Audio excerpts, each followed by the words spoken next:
Кыргыз Республикасынын министрлер кабинетинин төрагасынын орун басары, суу ресурстары, айыл чарба жана кайра иштетүү өнөр жай министри Төрөбай Бактыргечтин тапшырмасынын негизинде Талас облусунун Чыңгыз Айтматов районунда Лушикин плем заводдон, Нарын облусу Кочкор району Кочкор плем заводко бүгүнкү күндө 150 баш асыл тукум койлор келди. Бул илгерче айтканда меринос койлору, уян жүндүү. Мына бүгүнкү келген эсеби бу жерде илгери 2010 жылы акыркы мал болгон экен, ошондон бери мал жок болгон экен.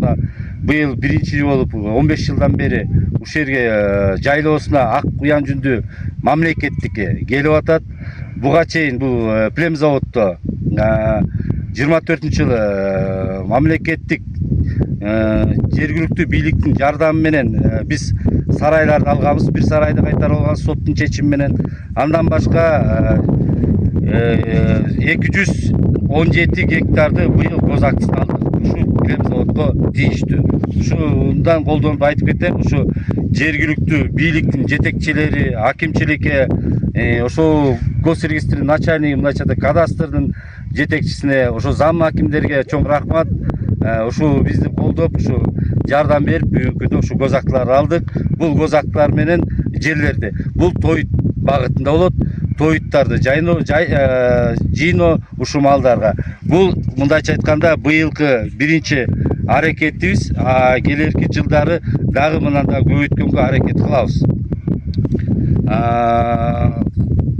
Кыргызстан боюнча меринос койлордун башы канчага жетти? Быйыл биз азыркы маалда 10.000 кой болду. Кыргыз уян жүндүү ак койлор, меринос койлор.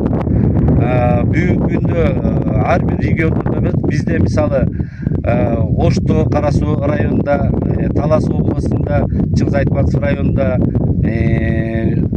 Кысы Көл областында,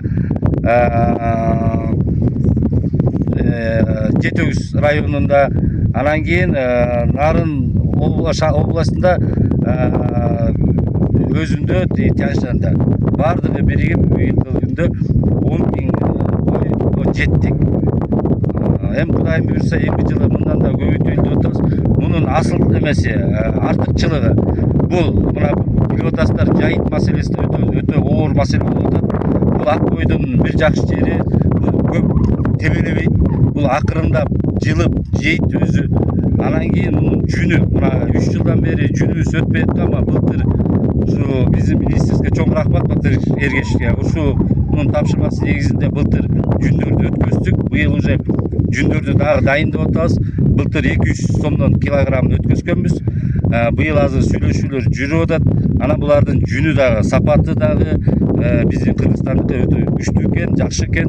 Келечекте бул жүн таза продукция болуп атат да, бизден чыгып аткан. Анан эми илгери айтып кеткенде, бу жерде Кочкордо 40.000 жакын кой болгон экен. Мына эми Кудайым буйрса аракет кылсак, баарыбыздын салымыбыз менен жететкенин буйрсабыздар тилектебиз.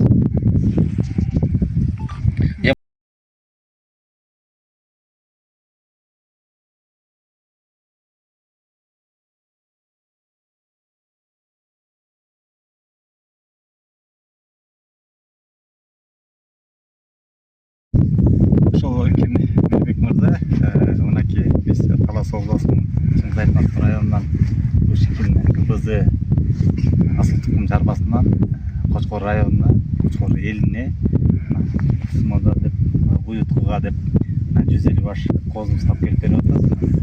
Азыр жайлап отуруп атабыз.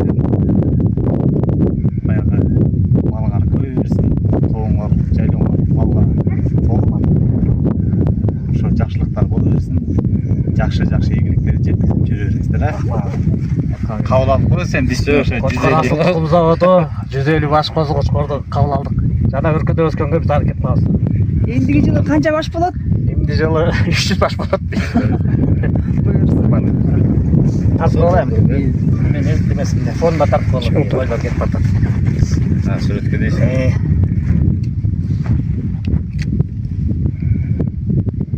Эмди жылда 150 берсе 300 болот.